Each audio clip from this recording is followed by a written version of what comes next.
Thanks, everybody. Thanks to Saltmarsh to give me an opportunity to talk to you guys about what I've been very passionate about in the last year and a half, right? Before I start, how many of you guys know about semantic technology, right? And there is a reason for that, which I'll get into in a bit, right? But those who have been exposed to semantic technologies and have a negative view about that, I want to learn from you. So, post this session, come to a Sapient stall, we'll talk about that. If you have, some good, good views about the technology, then let's, come to the Sapient stall. We'll talk about that in more detail. I want to share my experiences with you in more detail. Yeah. All right. So, just jumping into the topic now, right? Before I start, again, let me just put some facts up front, right? So semantic technologies are nothing new in years, right? And they didn't garner much interest up front. Because the reason is simple that Tom Berners-Lee, when he came up with this concept of semantic web, it was about sharing data. It was about creating this connected web of data, But the concept itself took a long time before people warmed up to that idea, right? But same was the case with internet, right?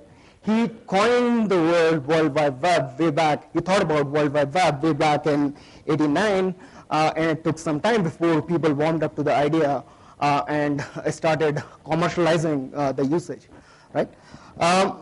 So why is there a renewed interest now? It's primarily because of a number of things. As people always say, there is, you need to be at the right time or the right place to be successful.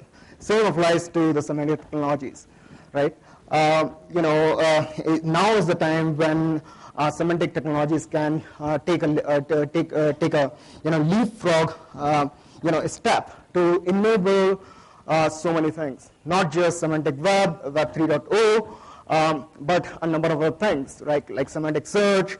It's not just relevant for the World Wide Web, but it's also relevant for organizations as they try to monetize their structured as well as unstructured data assets, as I'll delve into a little bit more later, right? So much so that even Gartner feels that semantic technologies, they have given semantic technologies the third spot right behind the big data technologies and quite ahead of NoSQL data stores, right? So such is the potential of semantic technologies, just to start with. Right, so what are semantic technologies, right? So let me give you an example. So let's say you know about me as I work with Sapient for about 13 years, right? I lead the Technology Center of Excellence for the organization. I deliver talks on mobile technologies. I've delivered talks on big data, Hadoop, and now I'm talking about semantic technologies.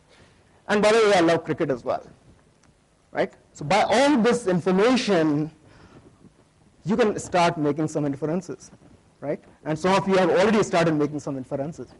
Now, what if machines are able to make those inferences in case I had shared this data publicly, right? So that is the potential I'm talking about here, right? Semantic technologies are about attaching machine understandable metadata to things. What are those things? Things could be people, things could be places, things could be organizations, things could be concept, it could be anything, right? So the idea is that you attach machine-readable metadata to things, and then that metadata also provides relationships of that thing with other things, right? So that's what semantic technologies enable you to do, in a nutshell. So that's one, which is linking of data so that machines are able to make the inferences. The second bit is, and second bit is the more interesting one in my mind, right? So let's say I'm a very greedy person, right? Just like any other Indian consumer, right? So let's say I'm looking for a SLR camera within the range of 15 to 20,000 rupees. It has to be, I want to use it for wildlife photography, right? I'm looking for best deal, right? And, I'm an old school thought as well. So, I'm not going to be paying through credit card or debit card. I like payment on delivery. I want ability to be able to return back the camera in case I don't like it. And I want, as I said, payment on delivery. Think about it, right? And again, one more thing which is interesting is I want, that camera to be advised by wildlife, people who have been doing wildlife photography. Now imagine if you were to do all this on the web, how much time it's going to take, right? You will go to the blogs first, understand what people are saying about wildlife photography, what kind of cameras they use, then you go to retail sites, Flipkarts of the world, Jabong of the world, and whatnot, and then start comparing the prices of the cameras that some of the amateur or professionals have advised, and then you start looking at what are the prices, what are the shipping mechanisms they're going to support, and so on and so forth. Hell a lot of time. The web is not enabling you to do things fast, right? Imagine you could do all that in a minute, right? And that's what semantic technologies can enable you to do. But that would require sites to, people to open up their data, right? So that, agents can kind of collate that data, start making inferences, right? And then start making recommendations to the users. Yeah. So that's, in a nutshell, is what we are talking about here. Oops. Sorry. Right. So here are three disruptive trends that, as you might have understood by now, semantic technologies are driving. Right. First one is Web 3.0. As you understand, Web 2.0 was more about social media, was more about sharing user-developed content. But Web 3.0 is about opening that data up instead of just remaining at the presentation level, right? It is about annotating that data so that machines are able to interpret that and start making inferences. Yeah. So, and it's very relevant in a lot of industries. It's not for one, it's not just for retail. It has, this approach has huge potential when it comes to, let's say, healthcare, right? Imagine, if all hospitals in the world, they start sharing their patient data, not necessarily the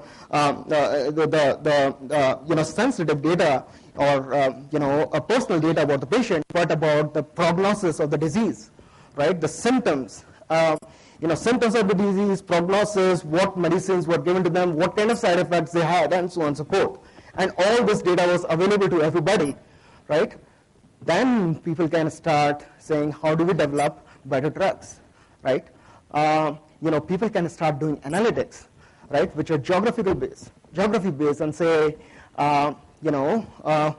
is there some locality associated with the diseases, and so on and so forth, right?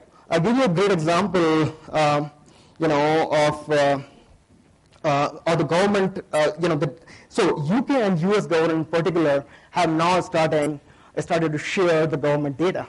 That's not that's across several segments.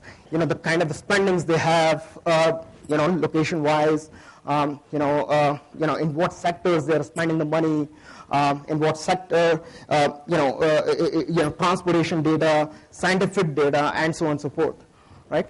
Now, there's a great example wherein, in 2009 when Tim Berners-Lee presented this concept of linked data.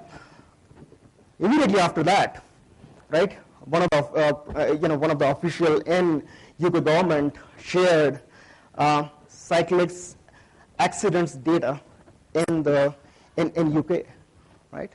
And within 2 days, Times Online mapped that data, put it up on the web, And then people were able to figure out what are the less risky routes for them, right? Cyclist accidents in UK are among the highest, right? So that helped people figure out, how to take safer routes to their workplaces and back home, right? Now this is just about people sharing the data. Now imagine what will happen in case devices that are connected to internet, they start sharing the data. Now you understand that even at this point in time, there are more devices connected to internet than number of people in this world. And by 2015, there will be about 25 billion devices connected to internet, and by 2020, there will be 50 billion devices.